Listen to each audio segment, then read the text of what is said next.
आखिर दुर्योधन ने अश्वत्थामा को पहले दिन से ही सेनापति क्यों नहीं बनाया? क्या महाभारत के युद्ध में कौरव की हार की यही सबसे बड़ी वजह थी? तो दोस्तों, अगर अभी तक आपने हमारे चैनल को सब्सक्राइब नहीं किया है तो अवश्य कर ले। तो चलिए दोस्तों, अब करते हैं ज्ञान की बात। महाभारत के कई प्रमुख चरित्रों में से एक अश्वत्थामा भी थे, जो आज तक इस धरती पर जीवित है और मौजूद हैं।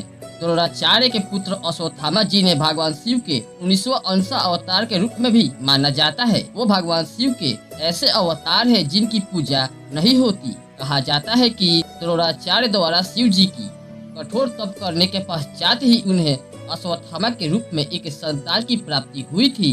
भगवान शिव जिन्हें काल और रुद्र भी कहा जाता है, उन्हीं के अवतार के रूप में स्वयं अश्वत्थामा ने जन्म लिया। उनकी क्रोध और शक्ति की स्थापित करने के लिए स्वयं उनके मस्तक में एक मणि लगी हुई थी। वो आज तक इस धरती पर मौजूद है।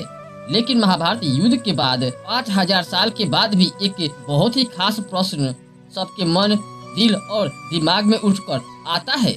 अगर अश्वत्थामा इतना ही बड़ा योद्धा था तो दुर्योधन ने महाभारत युद्ध में पहले दिन से ही अश्वत्थामा को सेनापति क्यों नहीं बनाया? यहाँ तक कि स्वयं भगवान श्री कृष्ण ने भी दुर्योधन के अंतिम समय में उससे कहा था कि उसकी सबसे बड़ी गलती ये थी कि उसने अश्वत्थामा को पहले दिन से ही एक सेनापति घोषित नहीं किया। तो आखिर इसके पीछे का वजह क्या रही होगी? तो इसके पीछे की वजह थी अश्वत्थामा से भी बढ़कर एक से एक योद्धा कौरव के साथ युद्ध कर रहे थे। सबसे पहले सेनापति के रूप में स्वयं भीष्म पितामह ही थे। उन्होंने कुल मिलाकर 4 पीढ़ियां देखी थी। उन्हें युद्ध का बहुत ज्यादा ज्ञान था और साथ ही साथ वो जानते थे कि शत्रु को किस तरह से निस्त्रानाभूत किया जा सकता है। एक से एक चक्रव्यूह का ज्ञान, अस्त्र शस्त्रों का वरदान भी प्राप्त था। इसीलिए ना चाहते हुए भी पहले दिन से ही स्वयं भीष्म पितामह को ही सेनापति बनाया गया। इसके बाद बारी आती है गुरु द्रोणाचार्य की, जो स्वयं पांडव और कौरव के गुरु थे। यानी कि उन्हें पता था कि उनके शिष्य किस किस तरह के अस्त्र शस्त्रों से लैस है और किस किस तरह से युद्ध की नीतियां जानते हैं। ऐसे में इसका फायदा उठाने के लिए भी भीष्म पितामह के मारे जाने के बाद दुर्योधन ने स्वयं गुरु द्रोणाचार्य को चुना, क्योंकि उनको परास्त करना बिल्कुल असंभव था।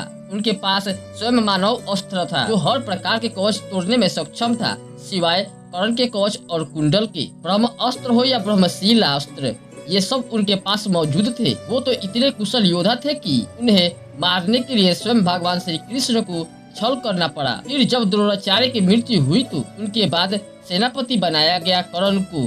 कहते हैं दुर्योधन स्वयं सबसे ज्यादा कर्ण पर ही विश्वास रखता था। वो जानता था कि कर्ण एक बहुत ही बड़ा कुशल धनुर्धारी है। यहाँ तक कि उसने अश्वत्थामा से भी ज्यादा युद्ध का अनुभव था। यहाँ तक कि वो उम्र में भी से बड़े थे। और दुर्योधन सात्विकी मामा शकुनी मानते थे कि युद्ध में अनुभवी लोग ही नेतृत्व कर सकते हैं। इसीलिए दुर्योधन ने सबसे पहले भीष्म पितामह, उसके बाद गुरु द्रोणाचार्य, के बाद कर्ण और आखिरी में अश्वत्थामा को अपना सेनापति चुना। तो भगवान श्री कृष्ण ने क्यों कहा कि अश्वत्थामा को पहले दिन से ही सेनापति चुनना था? दरअसल एक सेनापति का कार्य होता है पूरी की पूरी सेना को लेकर अपने साथ चलना, अर्थात अपने हिसाब से सेना की मदद से दुश्मन के खेमे को निस्त्रानाभूत कर देना। अगर दुर्योधन अश्वत्थामा को पहले दिन से ही सेनापति बना देते तो भीष्म पितामह हो या द्रोणाचार्य या कोई अन्य वीर, सभी को एक स्वतंत्रता प्राप्त होती कि वो कहीं पर भी जाकर किसी के साथ भी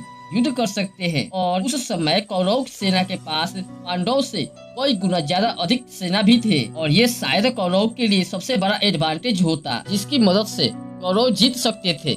क्योंकि तब अश्वत्थामा शायद कर्ण को भी युद्ध में भाग लेने देता और पहले दिन से ही भीष्म पितामह, गुरु द्रोणाचार्य और अगर कर्ण युद्ध में मौजूद होते तो पांडव को जीतना बिल्कुल असंभव हो जाता।